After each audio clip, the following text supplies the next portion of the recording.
haciendo un episodio que no todo el mundo está preparado para hablar de esto, pero hay que hablarlo. Es importante hablar sobre esto. ¿De qué se trata, Lorna? Bueno, pues en este episodio de Universo en Frecuencia vamos a hablar acerca de defensa planetaria. Y nos preguntamos, ¿qué es eso de defensa planetaria? Pues para hablar sobre ese tema y algo más que a mucha gente le llama la atención, los asteroides, los meteoritos, la doctora Desiree Coto Figueroa, y ella es profesora y directora interina del Departamento de Física y Electrónica en la Universidad de Puerto Rico en Humacao. Ella ha trabajado en muchísimas investigaciones y colaboraciones con, por ejemplo, la NASA y con otras organizaciones a nivel internacional, laboratorios muy prestigiosos. Ella nos va a contar ya mismito en qué han consistido esas investigaciones, pero debo decirles algo. Hay un asteroide que tiene su nombre. Y yo quiero también saber cómo es que eso ocurrió. Leí un poquito, pero me quedé con varias dudas, así que seguramente ella nos las va a contestar. Así que yo quiero empezar ya, porque esta oportunidad grandiosa de tener a la primera mujer que es directora del Observatorio Astronómico de la UPI allá en Humacao, ya vamos a comenzar. Desiree, bienvenida aquí a Universo en Frecuencia. ¿Y qué nos puedes contar? Gracias por la gran bienvenida, ¿no? Encantada de estar aquí, ¿no? Con ambos de ustedes para discutir este tema que, como mencionan, es importante discutir. De esa defensa planetaria, porque la gente tiene esa confusión, quizás hablarle un poco de esos, de dónde sale, por qué tienen que ver los asteroides, los meteoritos, esas rocas espaciales, qué importancia entonces tienen y cómo se unen a eso de la defensa planetaria. Ese concepto que para muchos es bastante reciente. Sí, bueno, lo que se conoce en sí, ¿no? Como cuando hablamos de defensa planetaria, básicamente nos referimos a un campo de lo que es la ciencia e ingeniería, ¿no? Que está concentrado en todo lo que tiene que ver con la detección y lo que es cualquier esfuerzo, ¿no? De mitigación contra cualquier potencial amenaza, ¿no? De lo que son los objetos cercanos a la Tierra. Cuando hablamos de objetos cercanos a la Tierra nos referimos especialmente, ¿no? Lo que son los asteroides y cometas que podrían representar algún peligro, ¿no? De posible impacto en un futuro. Todo lo que tenga que ver desde lo que es identificarlos hasta cualquier desarrollo de estrategias de desviación o de mitigación, ¿no? De un posible impacto, todo esto es lo que se considera, ¿no? Esfuerzos de defensa planetaria. Básicamente, hay una pregunta que yo quiero hacer antes de comenzar mis preguntas. La pregunta que yo le puedo hacer, que podemos hacer nosotros como humanidad, decir, no es si va a pasar, es cuándo va a pasar, ¿cierto? Correcto, ¿no? A través de la historia, ¿no? El récord de la misma historia de nuestro planeta Tierra, especialmente, ¿no? Lo que es nuestra luna, ¿no? Nuestro satélite, ¿no? Hay evidencias de, ¿no? Un sinnúmero de cráteres que a diariamente, ¿no? Todos los cuerpos básicamente celestes son impactados, ¿no? Por estos asteroides. Y como bien menciona, no es una pregunta de que si pasaría o no, es cuándo. Y lo más importante sobre todo de ese cuándo es estar preparados con suficiente tiempo, ¿no? De anticipación, de manera que se puedan desarrollar estrategias de, ya sea de desviar estos asteroides, ¿no? O de mitigar, ¿no? Los daños posibles que estos puedan causar. Y cuando hablamos, ¿no? De defensa planetaria, pues lo hablamos, es importante defender, ¿no? Lo que es nuestro planeta Tierra, ¿no? Protegerla, pero encima cuando hablamos de la Tierra ya ha sobrevivido, ¿no? Varios impactos, inclusive, ¿no? Sabemos el famoso impacto que se atribuye a lo que es la extinción de los dinosaurios, ¿no? Más allá de nuestro enfoque en sí, es sí proteger la Tierra, pero más que proteger la Tierra es, ¿no? Asegurar lo que es la vida, ¿no? Que el humano esté protegido y pueda sobrevivir a largo plazo. Y básicamente entonces vamos para comenzar con las preguntas de lleno, aunque ya nos está explicando lo que es eso de los asteroides y todo eso, pero cuando hablamos de defensa planetaria, ¿de qué se trata? ¿De Bruce Willis con un cohete que va a explotar una bomba nuclear? Tenemos unos misiles acá que van a explotar un asteroide. ¿Qué es eso de defensa planetaria y por qué es tan importante? Sí, mayormente, ¿no? Si uno ha visto esa famosa película, ¿no? De Armageddon, cuando era con Bruce No me Willis, por digas lo que eso menos no es las generaciones cierto. anteriores. No me Muchos de rompa los el jóvenes a corazón. veces le pregunto y no han visto la película y no saben de qué Ah, pues, nos referimos. ok. Pero sí, pero esa es una opción, pero no es necesariamente la opción, ¿no? Mejor, ¿no? O más Ok. productiva, porque no necesariamente ir a destruir un asteroide, ¿no? En múltiples fragmentos, no necesariamente va a hacer que eso se desvíe de la Tierra. Y entonces, en vez de tener un impacto localizado en cierta área, tal vez, entonces ahora tienes múltiples fragmentos impactando como quiera la Tierra, pero en Claro. muchos de esos lugares. El método, ¿no? Preferible hasta el momento es lo que se conoce como impacto cinético, ¿no? Y esto lo vimos con la misión de DART de la NASA, ¿no? Fue la primera misión para llevar a cabo, ¿no? De desarrollo de tecnología, ¿no? De pruebas de tecnología, donde se llevó a cabo ese impacto cinético en lo que es un sistema de asteroides binario, ¿no? Se buscó desviar, ¿no? Lo que sería el satélite, el asteroide que era el satélite, ¿no? El más pequeño, modificar su periodo orbital y esta misión pues, fue exitosa, ¿no? Es la primera prueba de tecnología que lleva a cabo NASA en términos de defensa planetaria. Y eso básicamente es lo que es el método ideal. Además hay otros que se consideran, pero ese sería el ideal, porque entonces no estás eh, ¿no? Haciendo que muchos pedazos de ese asteroide tal vez sigan, ¿no? En camino hacia la Tierra, estás desviando que completamente se desvíe ese asteroide de lo que es la órbita de la Tierra y así pues no cause daño en ninguna parte tampoco del planeta. Excelente. Lorna, por ahí. Eso es bien interesante. Entonces, acá yo estaba pensando a nivel de ingeniería, porque nos hablas acerca de, pues a veces a los científicos hablan, por ejemplo, de la técnica que acabas de mencionar, pero ¿en qué consiste eso? Porque pues yo escucho y yo, bueno, pero ¿qué hicieron? ¿Le dieron un golpe? ¿Cómo le dieron el golpe? ¿Cómo fue que se movió? ¿Cómo es ese cambio de órbita? ¿Qué nos puedes decir acerca de eso?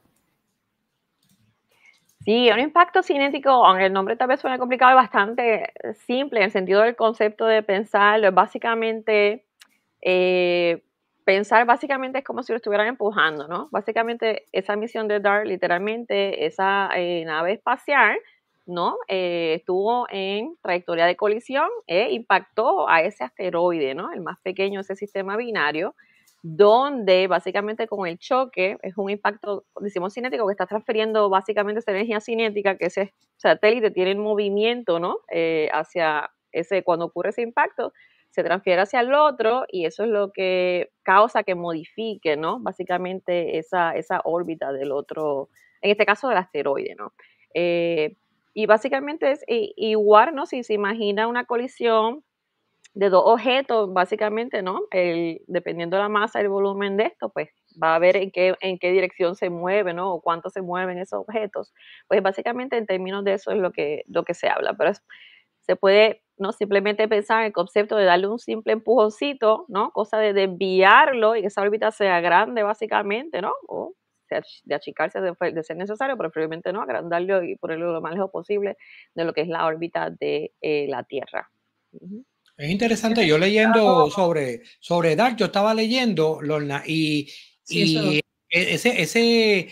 ese satélite, se puede llamar así, era del tamaño de una nevera, de un refrigerador, o sea, o sea, lo interesante es cómo ellos con tanta precisión enviaron un objeto a donde iba a estar el asteroide en cierto momento. Creo que fue el 16 o 26 de algo, no me acuerdo la fecha, pero es interesante porque no está enviando a un objeto que está parado ahí esperando.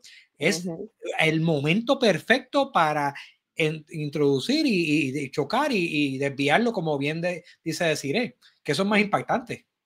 Sí, y en términos, también cuando hablamos de defensa planetaria, básicamente normalmente hablamos que lo más importante es eso, detectar a estos objetos, ¿no? Identificarlos y ver si representan un peligro de manera que podamos actuar, ¿no? Con tiempo suficiente. Tenemos que tener el tiempo suficiente para desarrollar, ¿no? El control de esa nave espacial con los requerimiento que es, ¿no? Se necesitan dependiendo del tamaño del asteroide, entre otras, ¿no?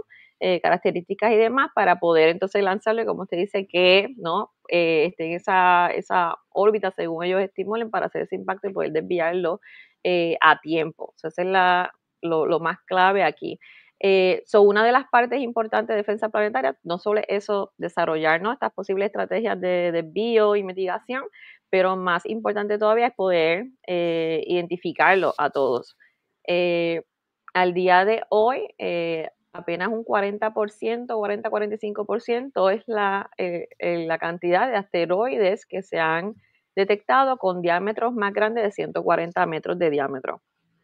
Para esto, el Congreso de los Estados Unidos le había dado una orden a NASA, ¿no? Que en el 2005, que para el 2020 encontrara el 90% de los asteroides con diámetros más grandes de 140 metros.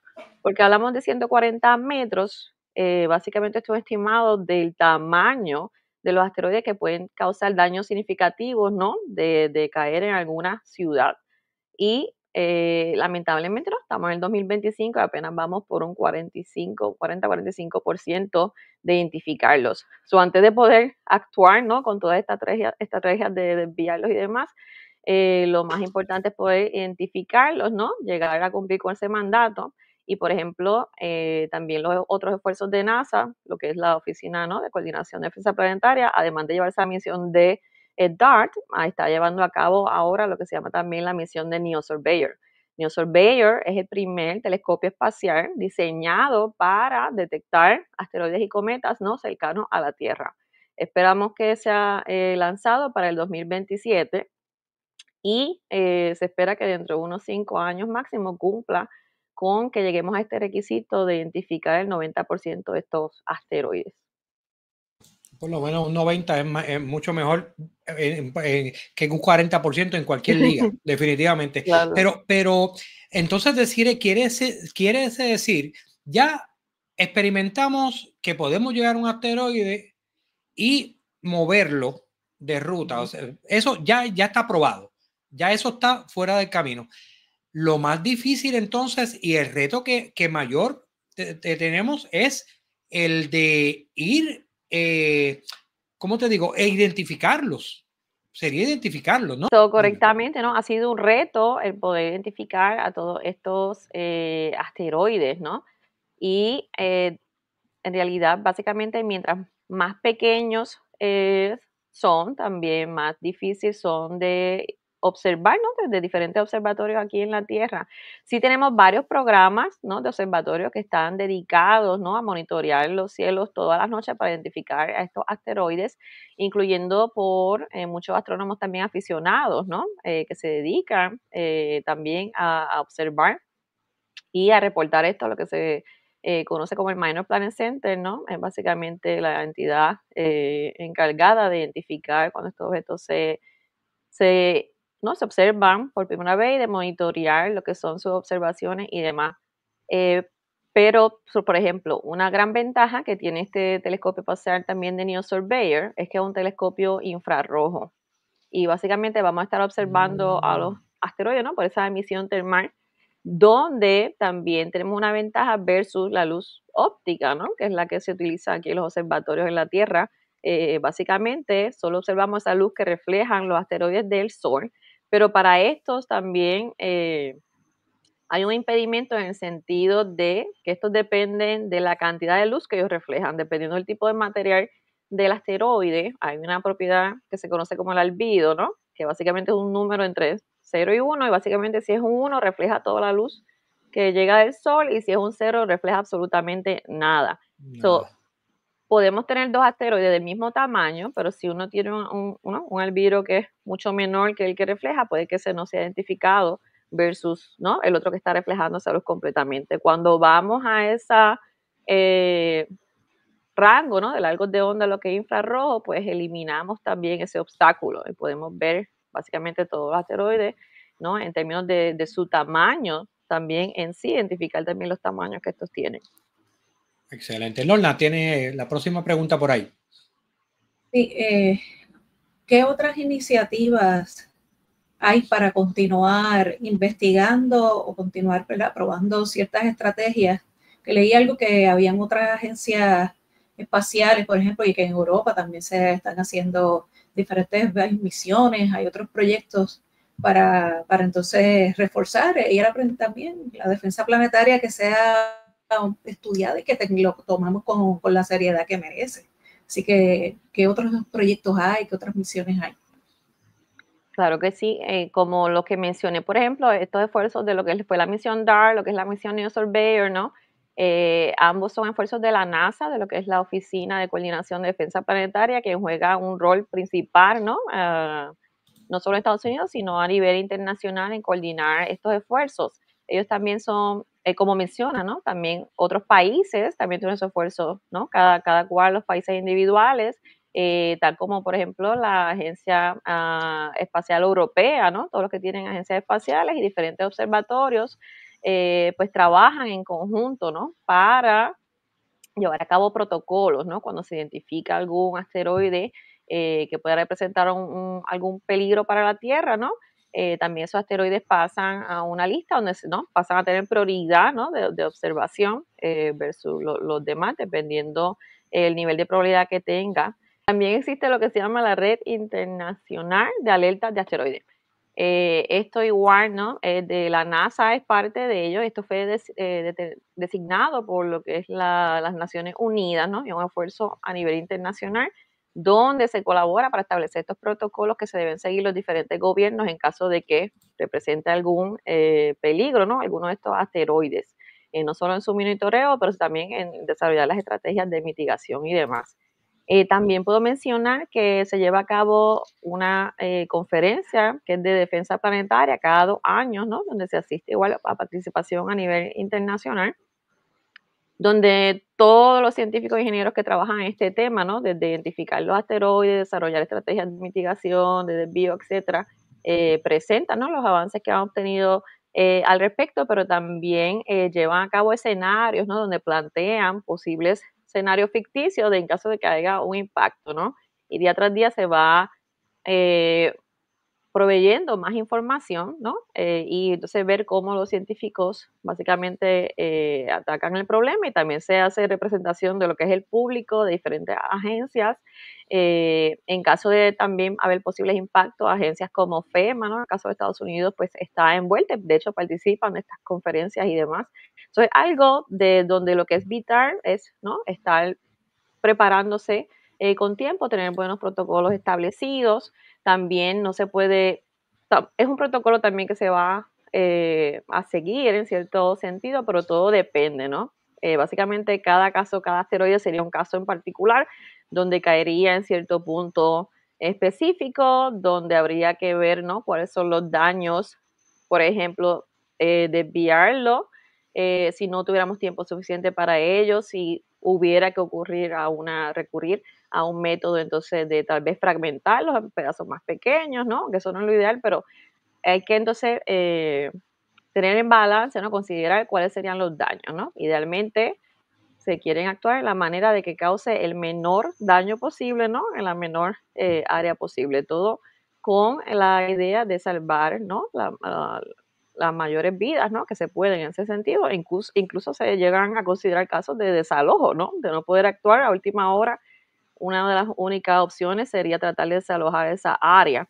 Pero claro que todo esto también tiene que ser llevado de una manera bastante organizada y donde entonces tampoco se lleva el público a que ocurra, ¿no? En sentido de pánico y demás. Son muchas cosas que se consideran, inclusive en estas conferencias y reuniones, porque hay que tener en cuenta todo eso, no solo el aspecto científico, sino los diferentes gobiernos, las diferentes agencias, las colaboraciones, cómo se llevaría a cabo ese proceso, pero sí es algo que todas las agencias, diría, de todos los países están activamente envueltas, ¿no? Porque es un interés, ¿no? De manera global e internacional. Eso suena, hay unas cosas positivas y otras cosas que no negativas, porque no me gustaría que las personas piensen que estamos creando una histeria donde no la hay, pero es un tema que se está hablando mucho. Como bien tú dices, se están uniendo muchas agencias, el gobierno está tomando acción sobre eso, se envió el DART, o sea, ya estamos más avanzados con eso, pero todo lo que nos has dicho es en el caso de que lo detectemos a tiempo. si lo detectamos como lo estamos detectando ahora, y verdad, me corrige porque yo en esto no soy experto, pero estamos descubriendo esos objetos, específicamente los pequeños, los estamos descubriendo con días, tal vez semanas, ¿cierto? Y eso es un problema que entonces, si es así, desalojar lo que se pueda y más nada, porque no se puede hacer más nada, ¿cierto? Correcto. En este caso, mira, por ejemplo, hubo un asteroide que tenía un tamaño apenas de unos 18 metros, cayó en el 2013 en lo que es Chelyabinsk, Ah, Rusia. en Y esto fue Rusia. sin ningún aviso, ¿no? Sí. Sin ningún aviso, pues básicamente este asteroide, ¿no? Básicamente explotó básicamente y también llegó a caer en un pedazo al suelo, lo que se conoce como un meteorito. Y de este evento resultaron 1.500 personas heridas, ¿ok? Y este apenas duró 18 metros, de lo que no nos preocupa para nada. Y las personas que resultaron heridas fue en su mayoría por lo que se conoce como la onda de choque, ¿no? Básicamente ese meteoro, cuando está en nuestra atmósfera, se le conoce como meteoro, está viajando, ¿no? Más rápido que el sonido, ¿no? La luz viaja más rápido que el sonido. Mucha gente vio esa, ¿no? Bola de fuego gigante, curioso, ¿no? Humano curioso al fin, que uno hace, pues se asoma, ¿no? A mirar. Y pues mucho, luego cuando llega esa onda de choque de sonido, pues se rompieron, ¿no? Muchas ventanas, inclusive partes de techo, etcétera. Y muchas de estas personas heridas, pues fue por fragmentos, ¿no? De vidrio y pedazos que le cayeron, ¿no? Encima, ¿no? No es que resultaron heridos por el impacto en sí. Pero obviamente, uno, como mencioné, de 18 metros, de los que al momento ni nos preocupa, ¿no? Pero así, ¿no? Resultaron 1.500 personas heridas. Mientras vamos aumentando el diámetro, es más el daño que pueden causar. De hecho, mencioné lo que se conoce, ¿no? El día del asteroide, que se conoce como el 30 de junio, esto fue establecido por las Naciones Unidas, y esto es en honor al evento de Tunguska. El evento de Tunguska ocurrió un 30 de junio de 1908, ¿no? Y es el evento más potente que se ha conocido en lo que es el récord, ¿no? De historia humana. ¿Okay? Eso fue en Siria, ¿verdad? ¿Siria es que se llama? Ajá, también allá Sí, en Rusia, de casualidad. Bueno. Pues explotó también, ¿no?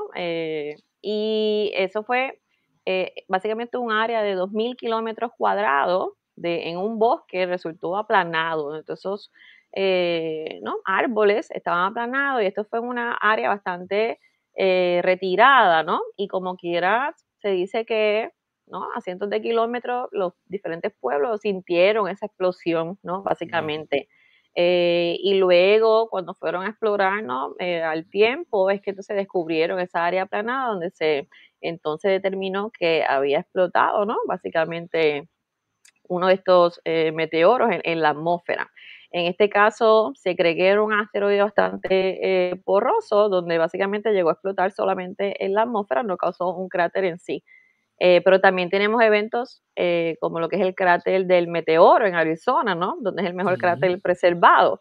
En ese caso, por ejemplo, se cree si son de hierro y demás, también depende de qué composición tenemos ese asteroide cuando entra a nuestra atmósfera, ¿no? Por ejemplo, si es más composición de hierro, pues es más difícil, ¿no? De poder destruirse mientras está entrando en nuestra atmósfera y va a sobrevivir más pedazos que van a impactar en el suelo y el daño puede ser por ese más también el cráter que va a causar, ¿no? El impacto directo también en la Tierra, no solo ¿no? Por los choques de onda o explosiones en la atmósfera. Todo también depende de cómo está, ¿no? Cuál es su composición, cuál es su tamaño, todas esas cosas influyen básicamente en el daño que ellos pueden causar y demás.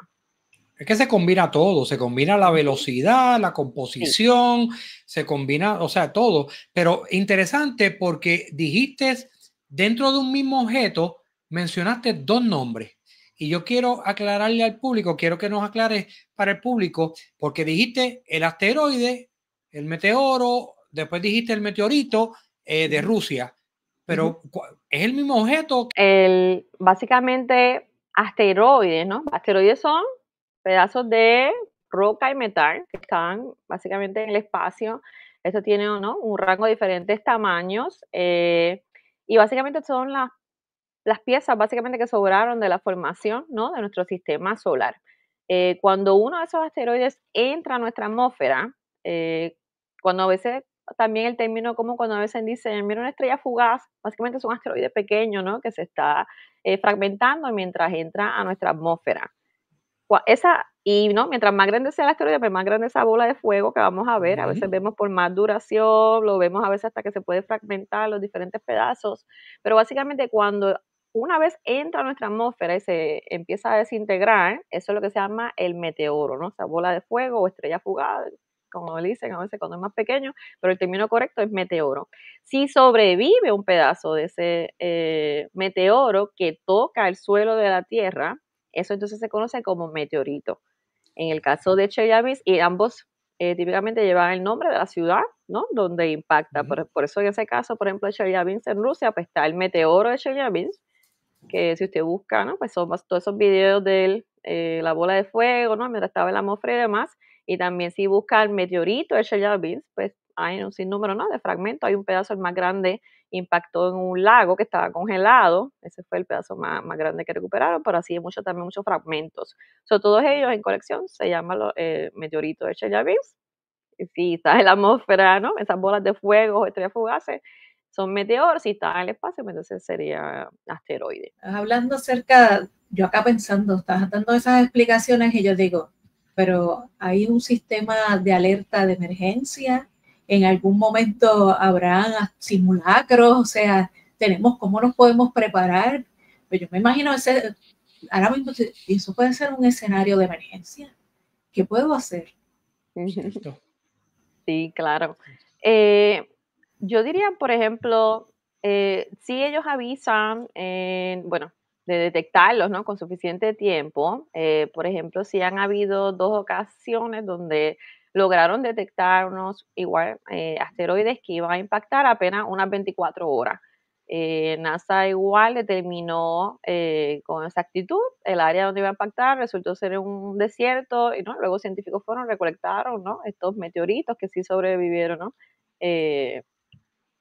ese impacto, ¿no?, de ese asteroide, pero igual uno pequeño y impactó un área desértica. La realidad también es que la Tierra es constantemente bombardeada, ¿no?, por estos asteroides y caen toneladas y toneladas, ¿no?, frecuentemente estos materiales. La mayoría son en cantidades pequeñas, ¿no?, de esos que no notamos, esos que llamamos esa estrella fugaz, mira una estrella fugaz, ¿no? Son cantidades pequeñas que no nos alarman. Es solamente cuando vemos estas otras bolas de fuego, ¿no?, de los tamaños, cuando lo vemos desintegrarse, que causa más conmoción, y aún así la mayoría se desintegran antes de impactar el suelo. Pero sí hay un sistema en el sentido de detectarlo con suficiente tiempo, ¿no?, de anticipación. Por el caso, por ejemplo, lo que fue el asteroide Apophis, ¿no?, que se creía que en el 2029 iba a impactar. Esto se detectó desde el 2004. Esos son casos perfectos donde, haberlo detectado con tiempo, ¿no?, se dedicaron todos los recursos a observar y estudiar a este asteroide, hasta el punto que ya sabemos con exactitud que ese impacto no va a ocurrir, ¿no? Sí va a pasar ¿no?, bien cerca de la Tierra, más cerca que muchos satélites de comunicación, pero no representa ningún peligro, ¿no?, para nuestro planeta Tierra. Y en el caso de que, en este caso, mientras más observaciones adquirieron, pues se fue reduciendo esa incertidumbre, ¿no?, de que no iba a impactar. Pero en el caso de que sí tuviera una colisión inminente, ¿no?, estuviéramos entonces mucho más seguros de que sí iba a impactar, y teníamos años para actuar, ¿no?, de anticipación para, ya sea si van a hacer este impacto cinético o si hay que desalojar alguna área, etcétera, pues se puede actuar, ¿no?, con suficiente tiempo de anticipación. Y eventualmente eso es lo que se considera, ¿no?, poder llevar a cabo. Ahora, pero como mencionan, la palabra clave, como he mencionado muchas veces, es tratar de actuar, ¿no?, actuar a tiempo, suficiente tiempo de anticipación. Mientras más rápido logremos identificar dónde están todos estos asteroides, identificar si representan algún posible peligro para la Tierra, lo podemos monitorear, ¿no?, con suficiente tiempo, de manera que estemos certeros si van a haber un posible impacto o no, ¿no?, en algún año, donde entonces podamos desarrollar con exactitud la estrategia que se lleve a cabo para ya sea desviarlo o mitigar lo mayor posible el daño que este pueda causar. Pero Sí hay planes en ese sentido, obviamente sí, son algunos pequeños, como eso que ocurrió en Chelyabinsk y demás, pues de momento no podemos actuar ¿no? De manera rápida, pero también una parte importante, como este día de celebración del Día del Asteroide, que se lleva a cabo, ¿no? A nivel internacional, es eso, tratar de traer la conciencia, ¿no? A todas las personas el posible daño que estos puedan causar, ya que estén familiarizados, ¿no? De cuáles son las estrategias que se están llevando a cabo, los estudios que se llevan a cabo, ¿no?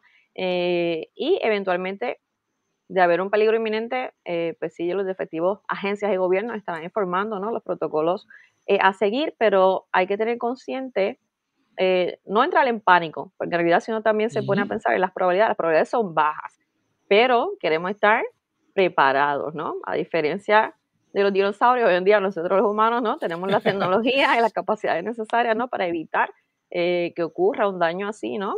Tan grande. Y todos estos esfuerzos de defensa planetaria, como mencioné, es para garantizar, ¿no? La seguridad del humano, ¿no? Y que sobrevivamos a largo plazo. Pero lo ideal es poder entonces actuar con tiempo, estar consciente de los posibles daños que representan, ¿no? Por ejemplo, algo tan sencillo como ese meteoro de Chelyabinsk, pues ya sabemos a veces, tal vez si usted de momento ve un relámpago así, ¿no? De luz, por ejemplo, pues tal vez lo mejor, pues no es que yo vaya de momento a la ventana, ¿no? Es algo sencillo, pero muchos de los heridos es por eso, pero no está familiarizado por posibles daños de momento. Y es tener conciencia de los daños que ellos pueden causar y también tener conocimiento de todos los esfuerzos que se están llevando a cabo, ¿no? Para proteger nuestro planeta Tierra y a nosotros, los humanos. Excelente. Ahora vamos para una pausa comercial, pero antes me diste un pie forzado. No sabías que el que yo iba a decir esto, pero porque no lo practicamos, es la realidad. Pero ahora que hablaste de eso, yo me pregunto, muchas personas queremos que nos digan la verdad, pero no sabemos manejar la verdad. Y lo que entramos en pánico cuando nos dicen que viene un huracán, en el caso de las islas del Caribe, nos dicen que viene un huracán, vaciamos las tiendas de agua, hacemos un caos de todo. Cuando vengamos de la pausa, queremos hablar contigo sobre qué tan preparados estamos, si en realidad tú piensas que estamos preparados, tanto el gobierno como los seres humanos, como toda la ciudadanía, por ponerlo así, si estamos preparados para el caso de que se dé un posible impacto de un asteroide. Así que vamos primero con la pausa comercial con Lorna y volvemos contigo para contestar esa pregunta. Adelante, Lorna. Este episodio de Universo en Frecuencia llega a ustedes gracias a Sky Safari, tu aplicación para explorar el cielo desde cualquier lugar. Identifica planetas, estrellas, constelaciones y mucho más con solo apuntar tu celular al cielo. Sky Safari, porque conocer el universo también es una forma de protegerlo. Mira que estamos hablando de proteger. Así que, mira, cayó ahí esa explicación de Sky Safari que nos dio Lorna, que le damos las gracias a Sky Safari por siempre apoyarnos. Así que cayó como anillo al dedo. Deciré, vamos a lo que vinimos. ¿Crees en realidad? O sea, quítate, o sea, vamos a dos sombreros. Tú tienes dos sombreros, porque tú eres astrónoma, tú estudiaste esto. Ese sombrero versus el de Desiree, el ser humano, la ciudadana. Primero, en cuestiones de astronomía, en cuestiones de gobierno, ¿estamos preparados nosotros para este tipo de emergencia? ¿O crees que vamos por buen camino? Creo que vamos por buen camino, ¿no? Sí, decir que estamos 100% ¿no? Completamente preparados no sería correcto, ¿no? Pero sí, comparado con muchos años atrás, ¿no? Han sido bastante los avances que hemos hecho, especialmente, ¿no? Desde que se han determinado todos estos esfuerzos, yo diría especialmente desde el 2016 para acá, ¿no? Ya vamos para una década, donde no solo ven cómo aumenta significativamente el número de asteroides que han descubierto, sino los esfuerzos, por ejemplo, como es establecer este día del asteroide, lo que es establecer la Oficina de Defensa, ¿no? Planetaria de la NASA, donde se centra entonces todos los esfuerzos que tengan que ver con identificar estos asteroides, identificar si son potencialmente peligrosos, y desarrollar estrategias de mitigación, ¿no? Para ellos en caso de un posible impacto.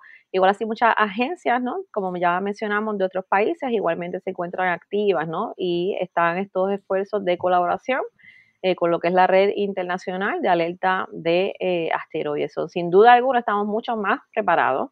No estamos 100% preparados, porque como mencioné, primero tenemos que encontrarlos a todos, ¿no? No podemos decir que estamos libres de peligro si todavía no sabemos dónde ellos se encuentran, ¿no? So, ese es el motivo principal, ¿no? Que hay que tener al momento, ¿no? Los enfoques mayores, eso, identificarlos a todos, y gracias, como mencioné, a esfuerzos como este del Telescopio Espacial New Surveyor, es que esperamos que, ¿no? Poder cumplir con esa meta dentro de esta década. También después hay que considerar esas estrategias, ¿no? De desvío, por ejemplo, como esta misión de DART. Hay que considerar, ¿no? En caso de que encontremos mañana que uno, ¿no? En 3 meses va a representar un peligro o no. Todo depende también del tamaño de su órbita, etcétera, todas estas cosas, cuánto tiempo nos conllevaría, ¿no? Desarrollar una misión para desviarlo, ¿no? No es que tenemos naves espaciales en stand-by, ¿no? Que vamos a enviar rápido, ¿no? Una vez lo detecte, eso es otra cosa, ¿no? Que hay que considerar. Pero sin duda alguna, ¿no? Como mencioné, considerado años atrás, son muchos los avances que hemos llevado a cabo, y sin duda alguna, día a día, ¿no? Mientras más pasen los años, mientras mejor tecnología, ¿no? Vamos a estar desarrollando mayores estrategias y mejores, ¿no? Donde esto sin duda, pues algún día prontamente podamos decir que sí estamos 100% preparados para ello. ¿Y la ciudadanía? La ciudadanía, como menciona, no es algo que debamos aterrizarnos.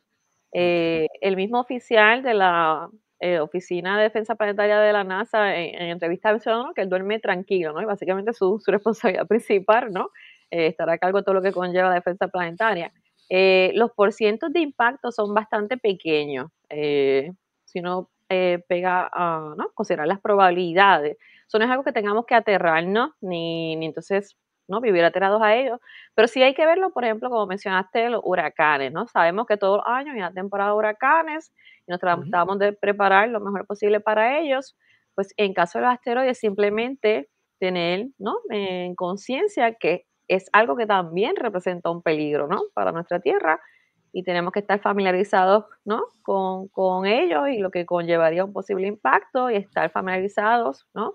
Si se establecen protocolos algún día en específico, ¿no? De cómo uno debe proceder, ¿no? En caso de que esto ocurra. Así que sí, también me imagino que habrá diferentes protocolos si se detecta, ¿no? Como dice, de aquí a un mes o una semana, etcétera. Son diferentes protocolos que habrá que seguir, pero todo, ¿no? De manera tranquila, lo más calmado que uno puede, aunque no, asuste de momento algún día si uno recibe alguna notificación así, me imagino, ¿no? Pero es igual, piensen igual como los huracanes Un y demás.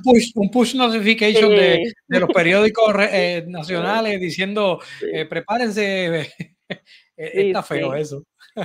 sí, pero es simplemente eso, verlo igual, como mencioné, si fuera otro, ¿no? Igual los terremotos, ¿no? La Tierra Claro. causan daño significativo, igual que para ese no tenemos alertas, ¿no? A No tenemos diferencia alerta, de los ¿cierto? huracanes, pero si hay Cierto. protocolos de seguridad, ¿no? Que avisan y demás, pues algo en ese sentido de considerar lo que es otro aspecto, ¿no? Que puede afectar nuestra vida, y que tenemos que tener conciencia de que existe, ¿no? Y estar familiarizado con ello, como simplemente mencioné. Excelente. Lola. Ujú. Sí, tengo una pregunta y esta es más acerca de un estudiante que le interese, ya sea estudiar una carrera relacionada con esto o hacer alguna investigación. ¿Qué debe estudiar? ¿Qué debe hacer? ¿Dónde se puede dirigir para aprender más sobre este tema? Ujú. Sí, bueno, en términos de defensa planetaria, básicamente, por ejemplo, todo lo que tenga que ver con asteroides, ¿no? Ha hablado mucho de lo que es identificarlos, ¿no? Y tal vez desarrollar estrategias de mitigación, pero básicamente lo que están observando, ¿no? Cada día, detectando, básicamente eso es simplemente astronomía, ¿no? Lo que con estudiar astronomía, poder saber usar el telescopio, ¿no? Pues ya uno está básicamente dentro de esa categoría, también lo que es defensa planetaria, ¿no? Cierto. También está lo que es la caracterización de los asteroides. También muchos de mis proyectos que llevo a cabo con meteoritos son llevando a cabo experimentos de meteoritos de compresión para entonces entender mejor la fragmentación de los, ¿no?, cuerpos parientes de los que vienen, que son los asteroides. Eso ayuda a entender, ¿no?, la fuerza de esos materiales, cómo esos materiales reaccionarían, ¿no?, a estas posibles técnicas de desviación, inclusive no solo para defensa planetaria, sino sirve para exploración especial cuando quieren coger muestras, ¿no?, de esos asteroides y demás, ¿no? Es importante saber las propiedades de esos materiales.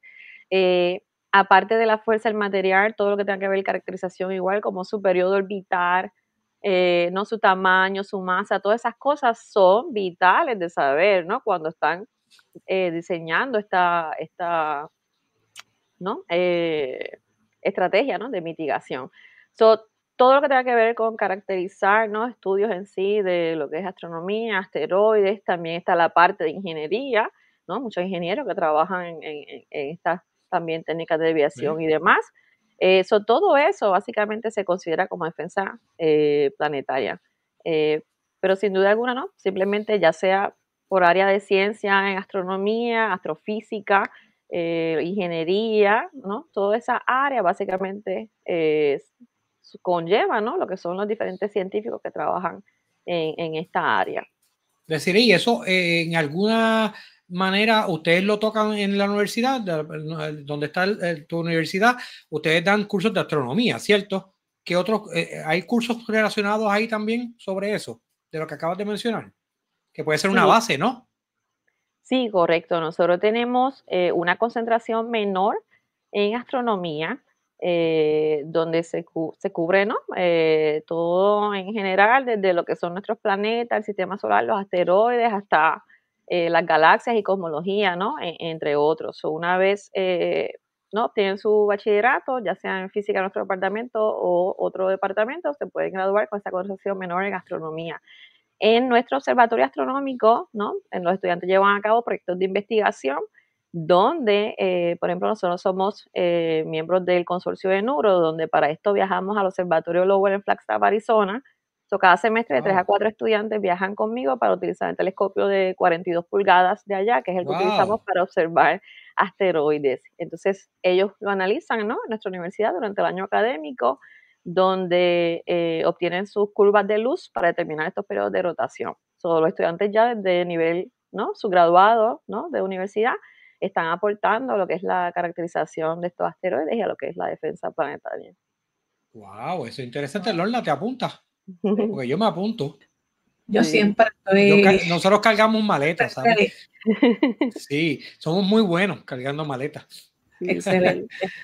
Pero eso está muy bien. Vamos a estar ya dándole los toques finales a este podcast, pero yo quiero salirme un poquito fuera de lo que te habíamos dicho que vamos a hablar y todo eso, aunque no, obviamente te queda relacionado con el tema, bien relacionado, pero entiendes que la misión DART, y a Lorna le voy a preguntar, a ti te voy a preguntar, ¿entiendes que la misión DART ha sido el mayor avance dentro de esto de la defensa planetaria? Y también Lorna que me dé su opinión. Vamos a comenzar con Desiree, dame tu opinión. ¿Crees que esto ha sido lo más grande que hemos hecho y el mayor logro dentro de la defensa planetaria?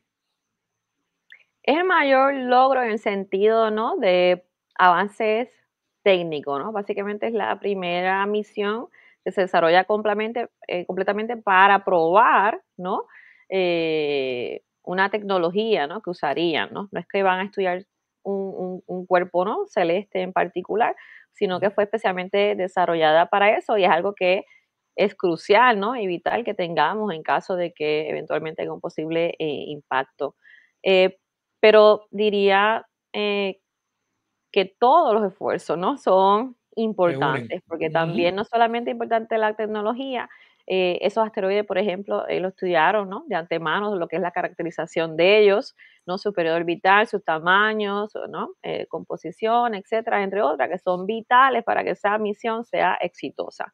Yo creo que una va de la mano de la otra, donde no solo, y en caso de un posible impacto, no solo es importante primero identificarlo, ¿no? Si representa un peligro, pero también muy importante caracterizar estos asteroides y obtener todas esas propiedades que son necesarias para eventualmente utilizar esa estrategia, ¿no? De desviación o mitigación que lleven a cabo.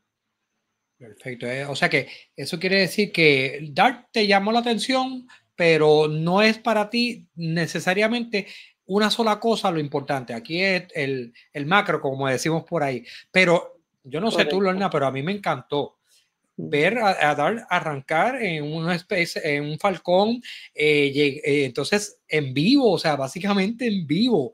Estábamos viendo el impacto y vimos esa nube que causó, o sea, ¿cómo deciré? Obviamente tiene mucha razón, que no es una sola cosa, pero ¿qué para ti representa DART y si esa fue para ti el mayor logro o ha sido el mayor logro? DART se convirtió para mí en una gran aventura tecnológica porque son desde las misiones que no tienen referente.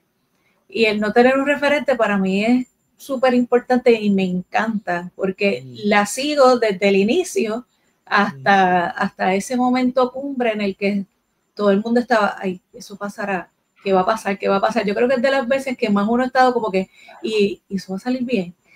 Y la cara del equipo de trabajo, cuando tú los observabas, era, nunca había escuchado, nunca había visto tanto silencio, o sea, era este deseo de, wow, y cuando todo salió según planificado, a mí me parece que tuvimos la oportunidad de ver cómo cierta tecnología era capaz de proveernos una herramienta más para todo esto que está hablando de Cire acerca de la defensa planetaria. No se habló en ese momento directamente, no fue que se hizo una campaña, mira, defensa planetaria, etcétera, pero se llamó la atención del público y de la comunidad en general para que dijeran, mira, esto es una posibilidad sin alarmar.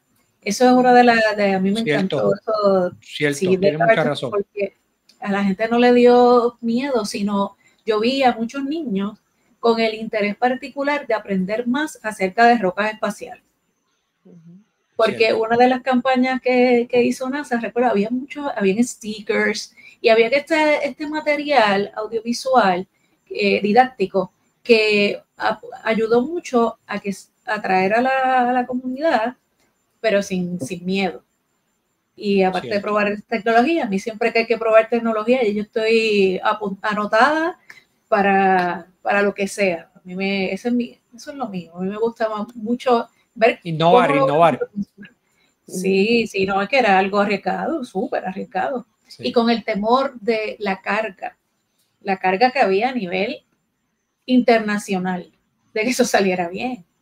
Y ahí pues nada, podríamos hablar más de política, etcétera, pero la visión como tal, en ese sentido, nunca voy a olvidar ese momento de ese impacto, cuando todo salió y todo el mundo respiró.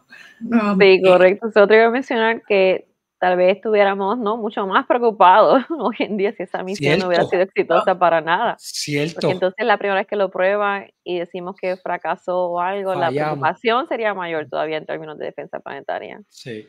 Pero yo creo que ellos hicieron todo tan preciso, inclusive obviamente yo soy astrofotógrafo, no me puedo quitar esas fotos que tomaba, creo que era cada segundo tiraba fotos, y esa última foto que se ve el asteroide ahí, o sea, se ve la última foto que tomó, es increíble, es increíble. Entonces, obviamente, había otra cámara atrás, o sea, que captó, sobrepuso ambos cuerpos, porque había, como Desiree dijo, un sistema binario, o sea que había dos asteroides cerquita, o sea, uno se llama asteroide, el otro es como la luna de ese asteroide, ¿verdad, Desiree? ¿Se puede decir así? Correcto, es un sistema binario de asteroides, pero podemos considerar igual como su satélite, al más pequeño, ¿no? Porque está entonces, una luna. ellos demostraron, o sea, no solamente el impacto, no solamente cuando estaban llegando, cuando estaban pasando, esa roca, ese asteroide grande del sistema binario, cuando están pasando, lo dejan atrás, van acercándose al asteroide, a la lunita pequeña y impactan. Luego entonces hay otra cámara que capta el momento y bueno, eso fue increíble. De verdad que ellos tomaron todos esos detalles porque hoy en día las personas somos más visuales. O sea, si no me enseñas por video, no me enseñas fotos, pues entonces ¿para qué?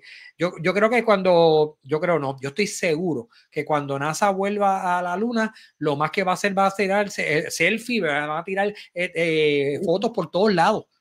Por todos lados, porque la realidad es que la primera vez la prioridad no era esa, de tirarse fotos y cosas así. Ya, pues la gente pues empieza con sus conspiraciones, pero obviamente vamos a tirarle fotos y vamos a demostrar que sí fuimos y que hicimos esto.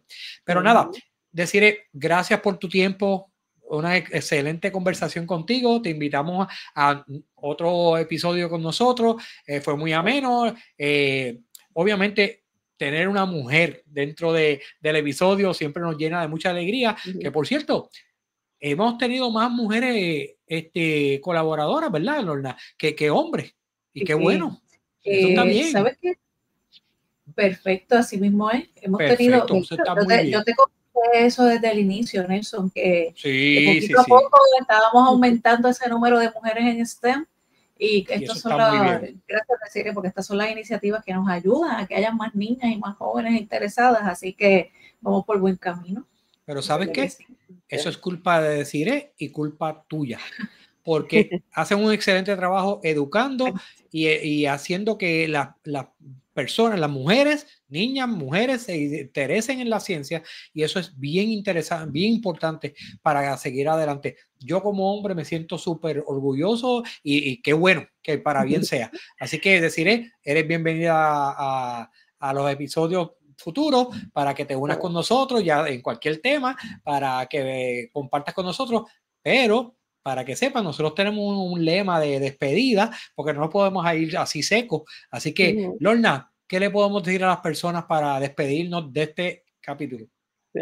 Antes de irnos, no podemos dejar de decirle a la gente que nos siga en las redes sociales bajo Universo en Frecuencia Podcast. Vayan a YouTube, suscríbase al canal. Nosotros estamos publicando no solamente los episodios, muchos videitos cortos que están súper interesantes, que vale la pena que los compartas rapidito. Es información corta, precisa y súper interesante. También estamos en Spotify, así que comentarios, preguntas, compartan. Queremos que esta comunidad siga creciendo, así que Universo en Frecuencia Podcast. Y como dijo Nelson, pues como siempre, recuerden que todo en el universo es una energía en distintas frecuencias. Nos vemos en el próximo episodio. Gracias. Gracias.